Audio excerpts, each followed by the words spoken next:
Assalamualaikum warahmatullahi wabarakatuh. Alhamdulillah wassalatu wassalam ala Sayyidina Rasulillah Sayyidina Muhammad bin Abdullah wa ala alihi wa sahbihi wa mawala ma ba'd.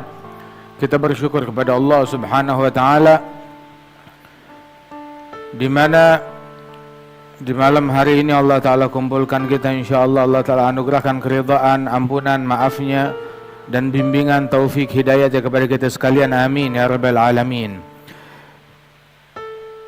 Sebagaimana apa yang disampaikan oleh Imam Abdullah bin Abdul Haddad di dalam Nasaih Diniyah tentang menjaga diri kita di dalam muamalah dengan memilih memakan rezeki yang halal, menjauhi hal-hal yang syubhat yang diharamkan oleh Allah Subhanahu wa taala. Dan di antara hal yang diharamkan oleh Allah Ta'ala, ngambil hartanya muslimin, ngambil harta mereka dengan memakai sumpah palsu, al-yamin al-fajirah. Itu dikatakan bahwasanya kesaksian palsu, sumpah palsu adalah min kabairi dzunub, termasuk dosa-dosa besar. Dan itu ancamannya dahsyat. Man iqtata'a mala akhihi al-muslim biyamin fajirah falyatabawa maq'adahu minan nar. Yang ngambil harta orang Islam dengan sumpah palsu maka bersiap-siap untuk duduk di neraka, singgasananya di neraka sudah disiapkan oleh Allah Subhanahu wa taala. Memberi kesaksian palsu ataupun sumpah palsu untuk ngambil haknya orang lain, hartanya orang lain, baik itu tanah, aset, uang, perusahaan, warisan atau apapun juga. Man halaf ala mali imri'in muslim bighairi haqq lagi Allah wa huwa alaihi ghadban.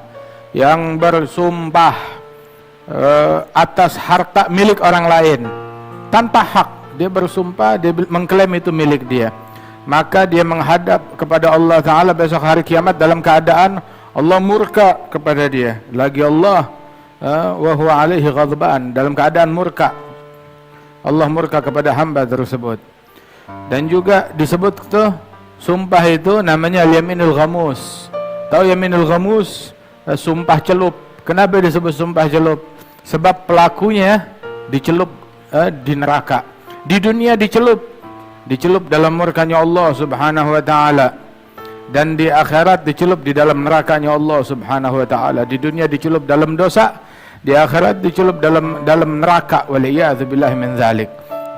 Rasulullah sallallahu alaihi wasallam bilang, walaupun yang dia ambil itu dengan sumpah palsu itu hal yang remeh, walaupun hanya sebatang kayu ataupun sebatang siwak, dibilang sumpah nih punya saya, padahal bohong, maka ada hukumnya haram, apalagi lebih dari itu.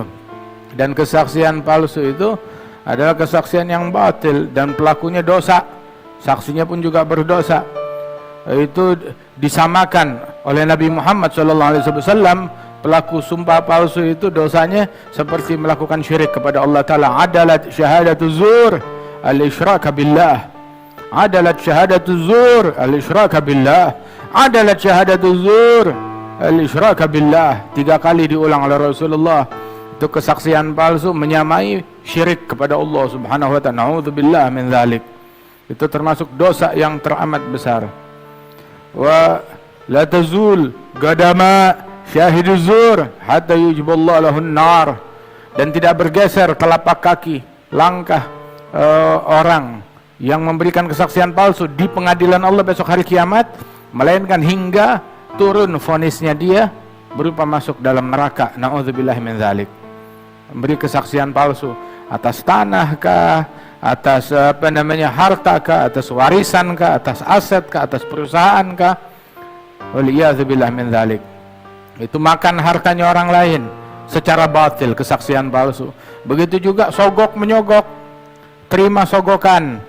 Itu arashi wal murtashi waraish sa'i bainahuma finnar, dilaknat oleh Rasul sallallahu alaihi wasallam.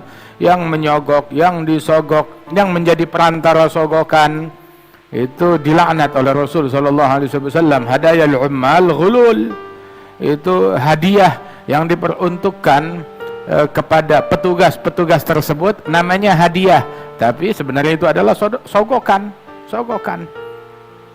Nah itu besok hari kiamat itu dosanya besar di dalam api neraka, waliyadzubillah. Kemudian juga di antara yang perlu kita waspadai adalah mas'alatun nas, minta kepada manusia. Saya minta ini, saya minta itu, minta kepada manusia illa 'inda darurah, kecuali dalam hal darurat. Sebab man fataha ala nafsihi babal mas'alah fatahullah alaih sab'in min abwabil faqr. Itu barang siapa yang ngebuka buat dirinya pintu meminta, maka Allah Ta'ala bukakan bagi orang tersebut 70 pintu kemiskinan, 70 pintu kemelaratan. Itu susah, miskin, solusinya bukan meminta kepada manusia, bukan mengemis solusinya. Kalau dijadikan mengemis, meminta itu sebagai solusi, maka siap-siap untuk tambah susah 70 kali lipat. Na'udzubillah, satu aja orang udah kewalahan, apa-apa lagi 70 pintu daripada kemiskinan tersebut. Apalagi meminta sesuatu,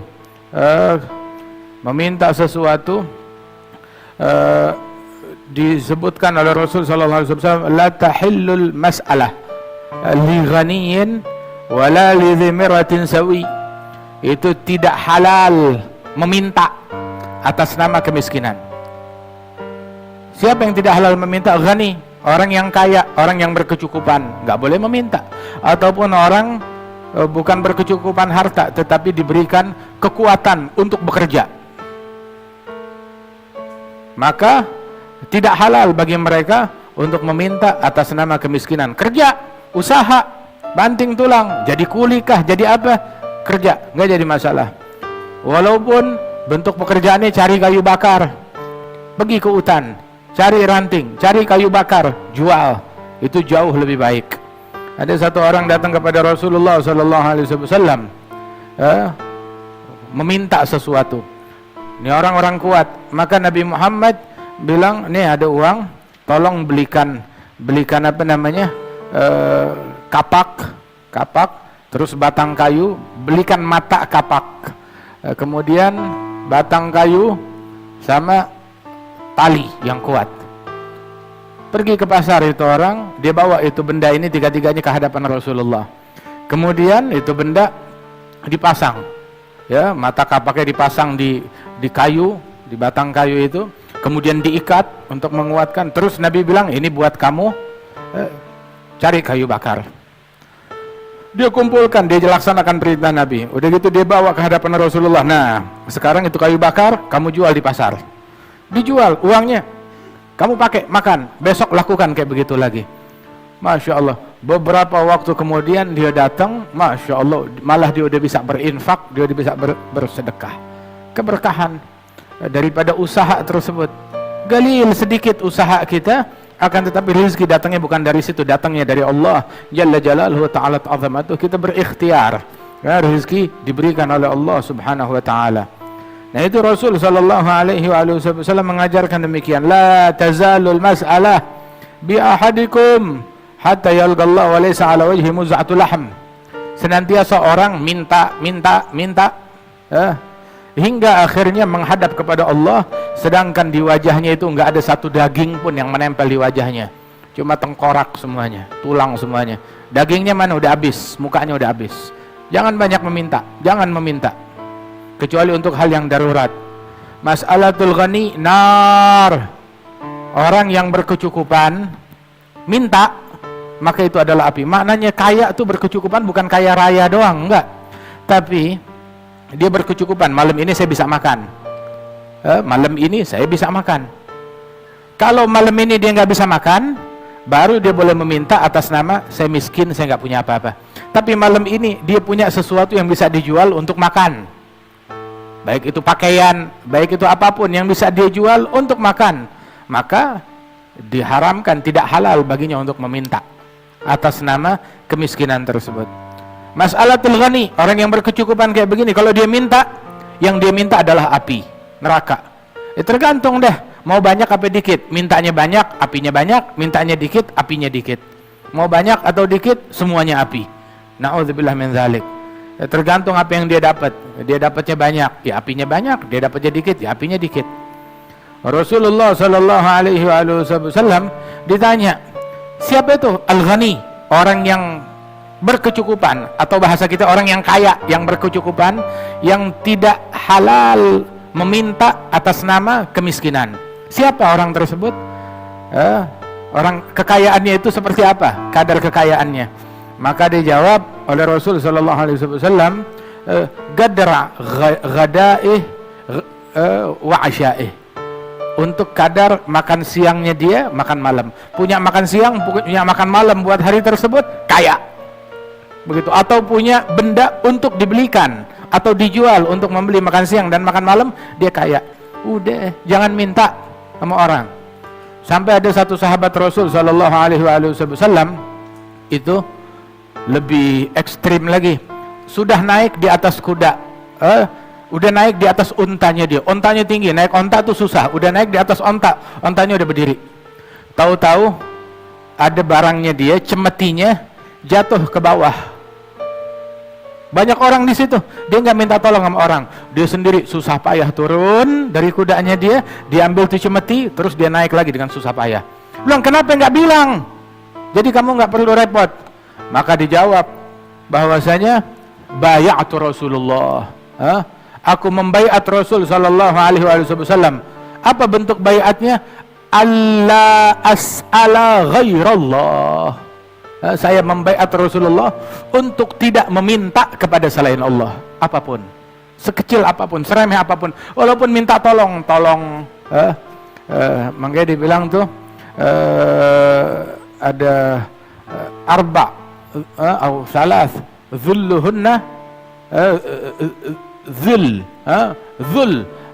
zulluhunna zul, arba zulluhunna zul. Ada 4 perkara kehinaannya itu hina udah.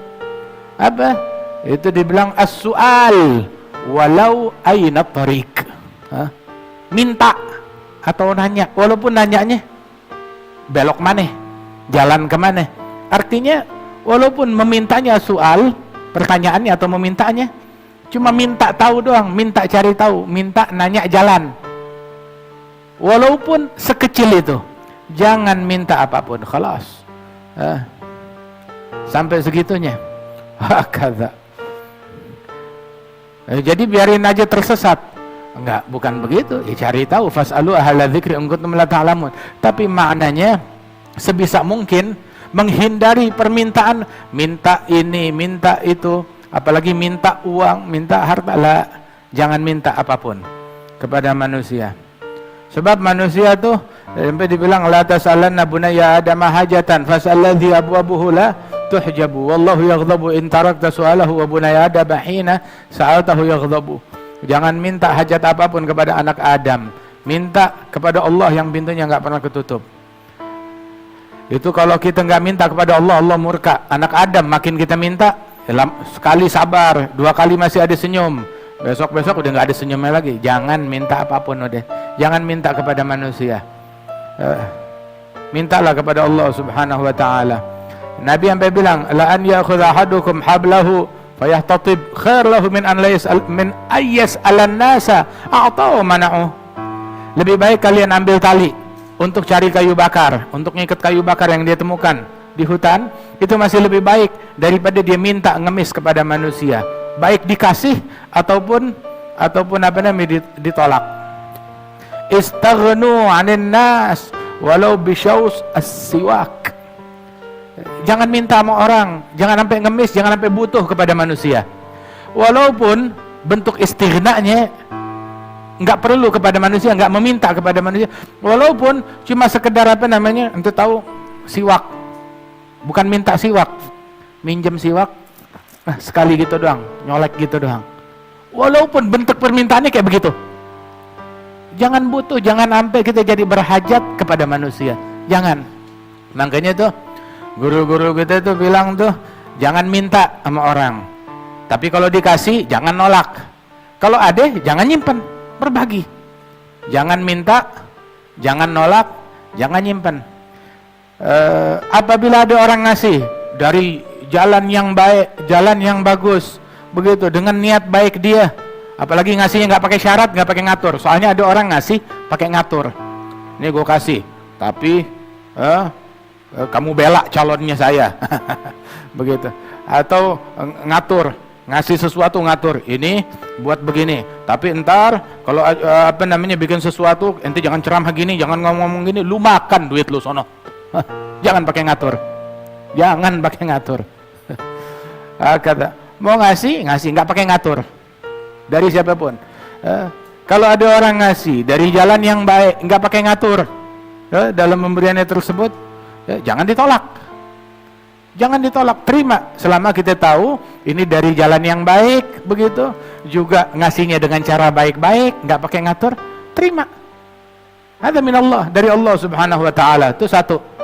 Kemudian barang siapa yang dikasih sesuatu dari cara yang baik, terus dia tolak, maka kelak bakal datang satu waktu dia meminta, kagak ada yang ngasih. Apabila datang sesuatu tanpa dia memintanya, tanpa rasa rakus atau serakah atau mata jelalatan kepengen, datang begitu aja dari Allah subhanahu wa ta'ala, terima dari Allah ta'ala. Begitu. Kalau dia nggak terima, bakal datang satu saat dia meminta, kagak ada yang mau ngasih. Itu satu. Sayyidina Umar diberi oleh Nabi Muhammad sesuatu. Pertama dibilang, ya Rasulullah, berikan kepada orang lain untuk siapalah yang lebih membutuhkan. Di akhir diberikan oleh Rasulullah kepada orang lain. Begitu kali kedua diberikan lagi oleh Nabi Muhammad. Sayyidina Umar mengucap ucapan yang sama. Dia bilang, lah, kamu terima, kamu sendiri yang sedekahin.